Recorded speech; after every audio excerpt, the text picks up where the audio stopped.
The Saturday food court at Stonebriar Center was its usual chaotic self. A symphony of clattering trays, chattering crowds, and the sizzle of various cuisines filled the air. I just wanted a quick bite of greasy burger from that place with the ridiculously long lines before tackling the rest of my errands. Finding a free table felt like winning a small lottery, but finally I spotted a vacant two-seater near the overflowing condiment station. Perfect. Balancing my overflowing tray, I navigated the throng and slid into the empty spot. I'd barely unwrapped my burger when a shadow fell across my table.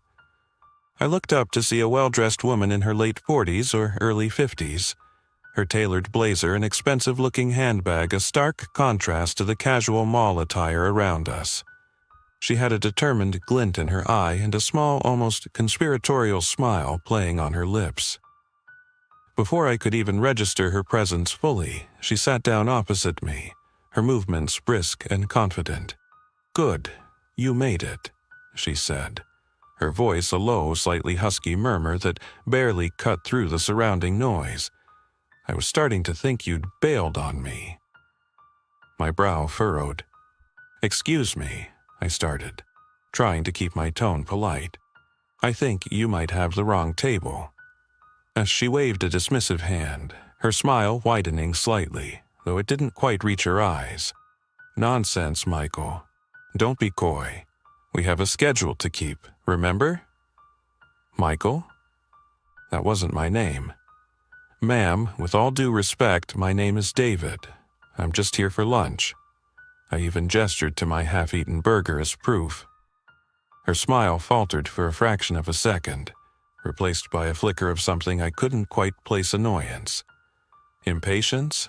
But it was gone as quickly as it appeared. Right, the little joke. Gets funnier every time. She leaned forward, her voice dropping even lower. "Listen, we haven't got much time. Did you get the thing?" This was getting weird.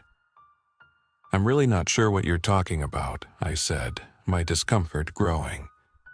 People at nearby tables were starting to glance over, drawn by the slightly odd interaction. She sighed, a dramatic little puff of air. "Okay, Michael, play it your way. But don't say I didn't try to keep things light. Let's talk business. The Henderson place. You scoped it out like I asked." My stomach clenched. Henderson? Security system? This was no longer just a case of mistaken identity. This felt wrong. "Look," I said, my voice firmer now, "I really think you have the wrong person. I don't know any Henderson, and I certainly haven't been scoping out any places." Her eyes narrowed, her initial friendly demeanor completely gone. "Don't lie to me. I know it was you. The description matched perfectly. Tall, dark hair, a bit scruffy around the edges. That's you, isn't it?" She leaned in even closer, her voice tight with urgency. "The job needs to be done tonight. 9 p.m. sharp. Everything has to go according to plan. The alarm code is 4729. The master bedroom safe is behind the painting of the sailboat. Got it?" My mind raced. This wasn't just awkward. This was potentially dangerous. This woman thought I was someone involved in something illegal. My heart started to pound in my chest. She reached into her expensive handbag and pulled out something small and metallic. Under the cover of a carelessly placed napkin, she slid it across the table towards me. "Here," she said, her eyes darting around nervously. "The key. And the address is on the other side of the napkin. Remember, 9 p.m. sharp. Don't be late." I stared at the key, a cold knot forming in my gut. This was real. This woman genuinely believed I was about to commit a crime. Just then, a voice from behind me said, "Excuse me, Eleanor, is this seat taken?" The woman. Eleanor apparently whipped her head around, her eyes widening in surprise. Standing there was a man, roughly the same age as her, looking equally well dressed but with a confused expression on his face. Eleanor's face drained of color. She looked from the man to me, her eyes darting back and forth with dawning horror. The realization hit her like a physical blow. "Oh my God," she whispered, her voice barely audible above the food court din. She'd snatched the napkin and the key back from the table with a jerky movement, her face flushed with embarrassment and something else. Fear. I am so sorry," she stammered, not meeting my eyes. She turned to the other man, her hand reaching for his arm. "Martin, darling, there you are. I must have gotten the wrong person." Without another word, she practically dragged the bewildered-looking Martin away, weaving through the crowded tables and disappearing into the throng. I sat there, my burger forgotten, the adrenaline slowly starting to recede, leaving me with a shaky sense of unease. What had just happened? This woman clearly thought I was going to rob someone's house. The details she'd shared, the alarm code, the safe location, they felt chillingly specific. My first instinct was to just forget it, to chalk it up to a bizarre encounter and move on with my day. But the image of that key, the specific address, the urgency in her voice, it gnawed at me. What if this wasn't just a harmless mix-up? What if there really was a robbery planned for tonight? I debated with myself for a good 10 minutes, the uneaten burger growing cold on my tray. Was I overreacting? Was it my responsibility to do anything? But the thought of someone's home being invaded, their valuables stolen, maybe even their safety compromised. I couldn't shake it. Finally, I made a decision. I gathered my tray and headed towards the information kiosk I'd seen near the entrance. I explained the strange encounter to the young woman behind the counter, my voice still a little shaky. She listened intently, her initial amusement fading as I recounted the details about the house and the 9 p.m. deadline. She took me seriously. After a brief phone call, she directed me to the mall security office. There, I repeated my story to a uniformed officer, providing as much detail as I could remember about the woman and the snippets of information she'd shared. The officer, a burly man with a no-nonsense demeanor, listened patiently, taking notes. He seemed concerned. "This sounds like it could be serious, sir. We'll need to contact the local police department and let them handle this." I gave him my contact information and left the mall feeling a strange mix of relief and anxiety. Had I done the right thing? Would the police even take me seriously? The rest of my Saturday was a blur. I couldn't shake the image of the woman's frantic eyes and the chilling details she'd revealed. It wasn't until the next day, Sunday afternoon, that I got my answer. I was flipping through the local news website when a headline caught my eye. "Police intercept home robbery attempt in West Frisco." My heart skipped a beat. I clicked on the article and started to read. The details were vague, but it mentioned the police had received an anonymous tip about a planned burglary at a residence on Henderson Lane. Thanks to the information, they were able to set up surveillance and apprehend 2 individuals attempting to enter the property late Saturday night. The article didn't mention the source of the tip, but a wave of relief washed over me. It had been real. I hadn't imagined it. That awkward, unsettling encounter in the food court had actually led to something. A small sense of satisfaction mingled with the lingering unease. I still didn't know who Eleanor was, or why she had mistaken me for someone else. But I knew one thing. Sometimes, the most ordinary places can become the backdrop for the most unexpected and potentially dangerous situations. And sometimes a simple lunch at the mall can have consequences far beyond a full stomach. The department store was a madhouse. It was late March, and the spring sales were in full swing at Galleria. I was on a mission, find the perfect suit for a make-or-break interview next week.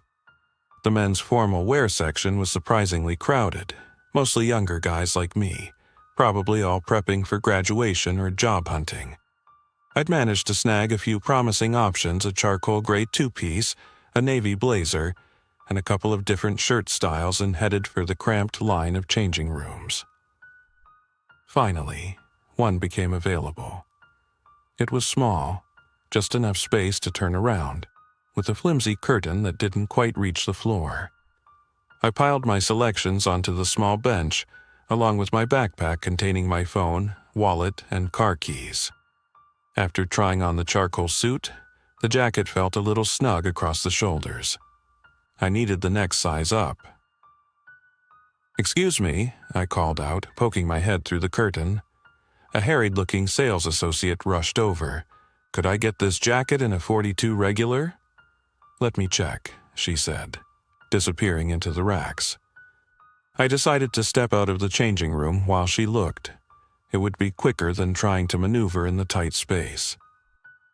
I left my backpack on the bench, confident it would be safe for the minute or two I was gone. Who would bother with a backpack in a busy department store changing room?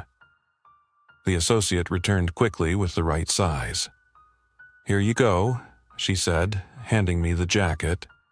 "Thanks," I replied, turning back to my changing room. But something was wrong. The curtain was slightly ajar, and the shoes outside the door weren't mine. A wave of confusion washed over me. Had I somehow walked to the wrong room? I pulled back the curtain. The clothes on the bench weren't mine. Instead of my neatly folded suit jackets and shirts, there was a pile of brightly colored women's blouses and a denim skirt. And on the floor, next to a pair of sandals, sat a small, unfamiliar purse. It looked like a clutch, maybe with a wallet inside. My heart lurched.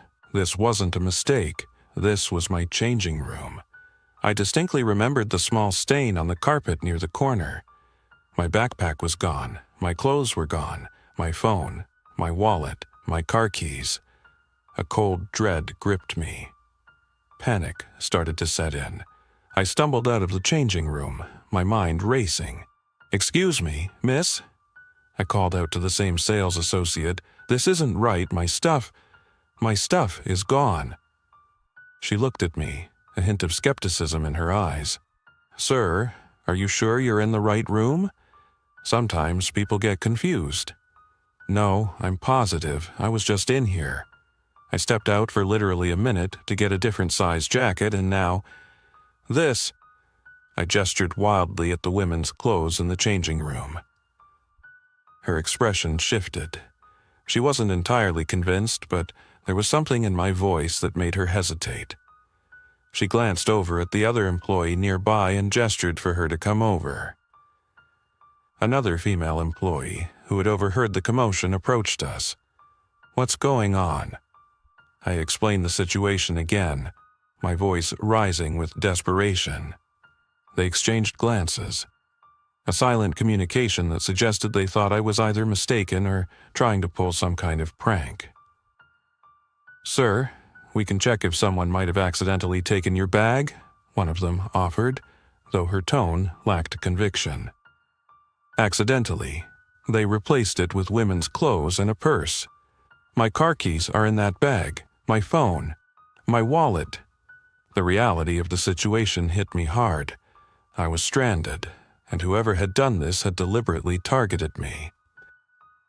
The manager was called over after a tense few moments. He was a tall, slightly flustered man in a tie, clearly distracted by the disruption. He motioned for me to recount my bizarre experience once more. As I spoke, I noticed his demeanor shift. He was finally starting to take me seriously. "We'll check the security footage," he said, his brow furrowing in concern. He led me to a small office at the back of the department store. My heart was still pounding in my chest as I recounted the whole situation again, feeling the absurdity of standing there in nothing but a shirt and pants I'd been trying on, but there was a rising sense of relief that someone might finally be taking this seriously. After a few tense minutes of rewinding and fast-forwarding, the grainy footage confirmed my story. The manager pointed to the screen. "See, that's you entering the changing room." A few minutes later, the footage showed me stepping out. Then, a well-dressed woman, looking like she could be anyone's mother, casually walked into my vacated room. Moments later, a man in a sharp suit who had been lingering near the staff asking about a specific brand of tie slipped into the adjacent empty changing room. They were working together. The man had created a distraction while the woman pulled off the switch. It was so smooth, so brazen. The manager immediately contacted mall security. They took the footage and put out an alert to all the other stores in the mall, describing the couple. The store employees, who had initially doubted me, now looked mortified. "I am so sorry, sir," one of them said, her voice full of genuine remorse. The manager helped me cancel my credit cards and called a friend of mine who lived nearby to come pick me up. Standing there in just the shirt and pants I'd been trying on, the absurdity of the situation wasn't lost on me. But the underlying feeling was one of violation. They hadn't just stolen my things. They had invaded my personal space, my sense of security. The staff's apologetic words were hardly enough to ease the sting. Hours later, I got a call from mall security. They had caught the couple. Apparently, they had tried to use my credit card at an electronics store on the other side of the mall. My backpack with everything inside had been recovered. While I was immensely relieved to get my belongings back, the experience left a lingering unease. It was a stark reminder of how easily you could become a target, even in a seemingly safe and public place like a busy mall. I found myself questioning everything. Had I been too careless? Too trusting? Had I made myself vulnerable by leaving my things unattended, even for a minute? The next day, I called the police to file a report. The officer I spoke with wasn't surprised. He mentioned that there had been a recent uptick in similar incidents at malls across the city, often targeting men shopping alone. Professional-looking couples working in tandem, exploiting the brief moment of vulnerability in a changing room. It was a chilling thought this wasn't some random act. It was a calculated scam. As I held my recovered wallet, it felt heavier somehow, not with cash, but with the weight of that unsettling realization that it could happen to anyone, that I was just lucky enough to get my things back. It had been one of those weeks. Work deadlines were looming. My apartment AC decided to stage a dramatic meltdown, and even my usually reliable car had developed a disconcerting rattle.